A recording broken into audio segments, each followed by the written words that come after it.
කොහොමද කට්ටියට Apple iPhone 18 ලොකු සෙල්ලමක් දාන්න හැදුවට වෙන්න Samsung එයාලගේ ඊළඟ සුපරිම භාණ්ඩය. ඒ කියන්නේ Samsung Galaxy S27 series එකේ මුළු ලෝකෙම හොල්ලන් ලෑස්ති වෙනවා. මේ පාර සාමාන්‍ය ඩිසයින් එක විතරක් නෙවෙයි. ප්‍රොසෙසර් එක, බැටරි එක සහ මෙච්චර කල් තිබුණු කැමරා ලේඅවුට් එක පවා ඔඩියට කරන්නේ Samsung සමගම ලෑස්ති වෙන්නේ. හැමෝම පිස්සු වට්ටන අලුත්ම Pro model එකක් ගැන මේ වෙනකොට පට්ටම ආරංචියක් ඇවිත් තියෙනවා. ඉතින් ඔයා ෆෝන් පිස්සෙක් නම් නැත්තම් ළඟ නිවසපේ ෆෝන් එකක් ගන්න ඉන්නවන මේ වීඩියෝ එක අන්තිම වෙනකම් බලන්න. වැඩි කතාවක් නැහැ. අපි ගෙලින් විස්තරයට යමු.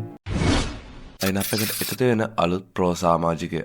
හරි, මුලින්ම කතා කරමු Samsung ළමේ පාර ගහන්න හදන ලොකුම ස්ට්‍රැටජි එක ගැන. මේක තමයි මේ සීරීස් එකේ biggest surprise එක කියන්නත් පුළුවන්. මෙච්චර කල් Galaxy S series එකේ අපිට හම්බුනේ base model එක, plus model එක සහ ultra model එක කියන ෆෝන් තුන විතරයි. ඒත් මේ පාර කතාව සම්පූර්ණයෙන් වෙනස් වෙන්න යනවා. leaks සහ rumors වලට අනුව 2027 මුල launch වෙන්න තියෙන Samsung Galaxy S27 series එකට අලුතින්ම Samsung Galaxy S27 Pro කියලා හතරවෙනි model එක එකතු වෙන්න ඉඩ තියෙනවා. දැන් ඔයාලා හිතනවා ඇති Pro කියන්නේ මොකද්ද කියලා.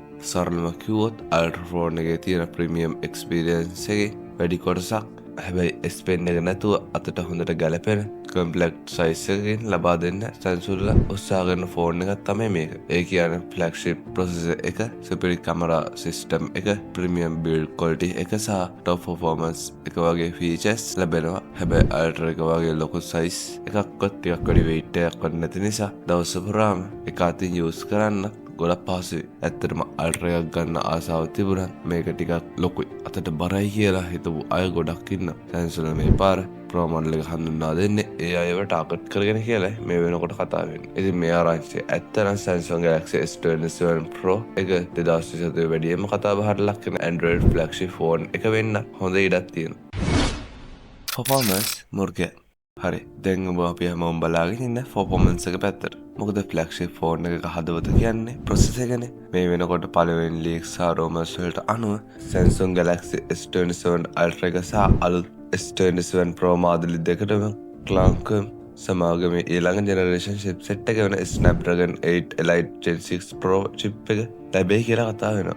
ඒ විතරක් නෙවෙයි, මේ chip එක ලෝකේ පළවෙනි වතාවට 2 nanometer manufacture technology එකෙන් නිපදවෙන ඉඩ තියෙන chip එකක් කියලා වාර්තා වෙනවා. ඒ කියන්නේ පෙර ජෙනරේෂන් එකට වඩා වැඩි performance එක, අඩු power consumption එක සහ තවත් හොඳ heat management එක බලා ගන්න පුළුවන් වෙනවා.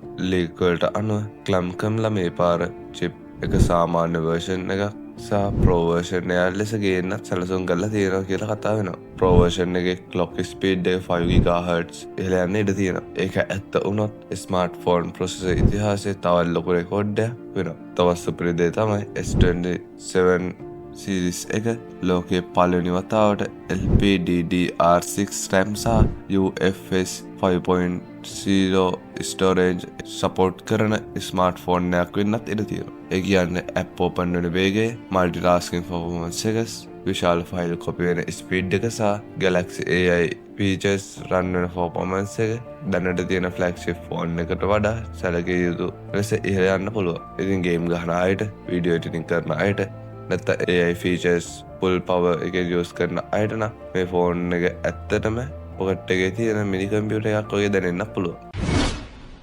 කැමරා ඩිසයින් එක සහ තාක්ෂණයේ ලොකුම වෙනස. හරි, දැන් එමු හැමෝම වැඩියෙන් බලාගෙන ඉන්න කැමරා සිස්ටම් එක පැත්තට. මොකද අද කාලේ ෆ්ලැග්ෂිප් ෆෝන් එක තෝරන ගොඩක් දෙනෙක්ගේ පළවෙනි ප්‍රොපොයින්ට් එක තමයි කැමරා එක. මේ වෙනකොට එන ලීක්ස් සහ රූමර්ස් වලට අනුව Samsung අවුරුදු ගානක් පාවිච්චි කරපු vertical flip point camera rings design එක අයින් කළා Galaxy S27 Ultra එකට සම්පූර්ණයෙන්ම අලුත් horizontal camera bar ඩිසයින් එක ගේන්න ඉඩ තියෙනවා. ඒ කියන්නේ කැමරා ලෙන්ස් ටික ෆෝන් එකේ පිටුපස තනිව නෙවෙයි, එකම කැමරා බා එකක් ඇතුලේ පිහිටලා තියෙන වෙනස්ම ලුක් එක අපිට දකින්න ලැබෙනවා. මේ ඩිසයින් එක නිසා ෆෝන් එක තවත් ප්‍රීමියම් වගේ මොඩර්න් ලුක් එකක් ගන්නවා කියලා කොට දෙනෙක් හිතනවා.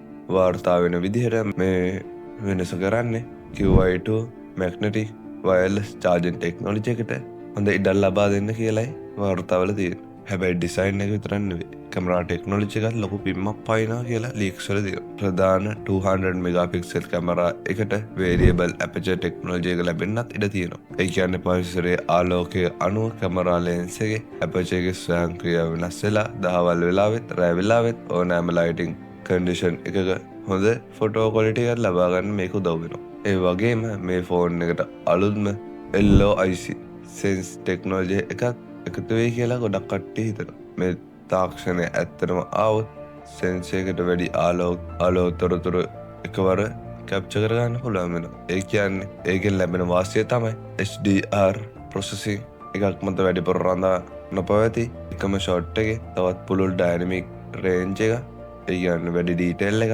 natural colours සහ DSLR කැමරාවකට ළඟ quality එක ෆොටෝස් වලින් ලබා ගන්න හැකියාව තියෙනවා. මේ ලීක්ස් ඇත්ත වුණොත් Samsung Galaxy S27 Ultra එක කැමරා performance එක පැත්තෙන් 2022 අවුරුද්දේ හොඳ Android flagship ෆෝන් අතර අලුත් ස්ට්‍රෑන්ඩ් එකක් හදාගන්න පුළුවන් කියලා ගොඩක් කට්ටිය හිතනවා.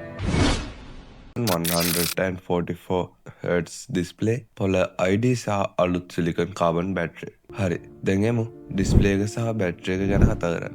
මොකද මේ දෙක තමයි දවස පුරාම ෆෝන් එක යූස් කරන හැමෝටම වැඩියෙන්ම දැනෙන වෙනස්කම්. මේ වෙනකොට එන ලීක්ස් වලට අනුව Samsung Galaxy S27 Ultra එකට 6.9 inch dynamic AMOLED M16 display panel එකක් ලැබෙන්න ඉඩ තියෙනවා. ඩිස්ප්ලේ ක්වොලිටි එක ගැන නම් Samsung ලා කොහොමත් ඉස්සරහින් ඉන්නවනේ. හැබැයි මේ පාර වෙනස තියෙන්නේ රිෆ්‍රෙෂ් රේට් එකේ. මෙච්චර කල් තිබුණ 120 Hz වෙනුවට 144Hz රිෆ්‍රෙෂ් රේට් එකක් ලැබෙයි කියලා කතා වෙනවා. ඒ කියන්නේ ස්ක්‍රෝලින් කරනකොට, ගේම් ගහනකොට, ඇනිමේෂන්, කාටුන් and වීඩියෝ බලනකොට තවත් ස්මූත් සහ ෆියුඩ් විදියට දැනෙන්න පුළුවන්. ඒ වගේම පීක් බ්‍රයිට්නස් එක 3000 nits දක්වා ඉහළ යන්න ඉඩ තියෙනවා. ඒක ඇත්ත වුණොත් අද අවුවේ වුණත් ස්ක්‍රීන් එක පැහැදිලිව බලන්න ගොඩක් පහසු වෙනවා. සිකියුරිටි එක පැත්තෙන් Samsung ලොකු අප්ඩේට් එකක් දෙන්න යනවා කියලා රිපෝට්ස් වල තියෙනවා. ඩිස්ප්ලේ එක යට තියෙන ෆින්ගර්ප්‍රින්ට් ස්කෑන් එකට අමතරව පොළ ID කියන අලුත් 3D face recognition technology එකක් එන්න ඉඩ තියෙනවා. ඒ කියන්නේ iPhone වල තියෙන advanced face unlock වගේ මුහුණ 3D විදිහට ස්කෑන් කරලා තවත් වේගවත්ව සහ ආරක්ෂිතව ෆෝන් එක unlock කරන්න මේකෙන් පුළුවන් වෙයි කියලා බලාපොරොත්තු වෙනවා. දැන් එමු හැමෝම බලාගෙන බැටරි එක. ලීක් වලට අනුව Samsung ලා මෙච්චර කල් භාවිතා කරපු සාමාන්‍ය ලිතියම් බැටරි එකෙන් අයින් වෙලා සිලිකන් කාබන් බැටරි ටෙක්නොලොජි එකට මාරු වෙන්න ඉඩ තියෙනවා. මේ ටෙක්නොලොජි එකේ තියෙන ලොකුම වාසිය තමයි ෆෝන් එකේ thickness එකවත් weight එකවත් වැඩි නොකර තවත් විශාල බැටරි කැපැසිටි එකක් ඇතුල් කරන්න පුළුවන් වීම.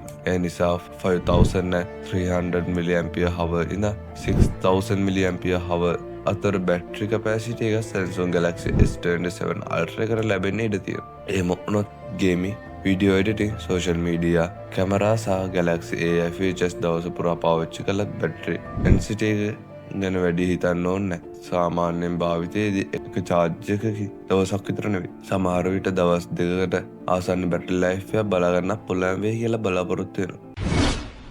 ඉතින් අලුත්ම 2 nanometer chip එක 144Hz ඩිස්ප්ලේ එක සහ අලුත්ම එන S27 Pro model එක එක්ක බැලුවොත් Samsung ලා මේ පාර Apple ලට හොඳ තරගයක් දෙයි කියලා හිතන්න පුළුවන්.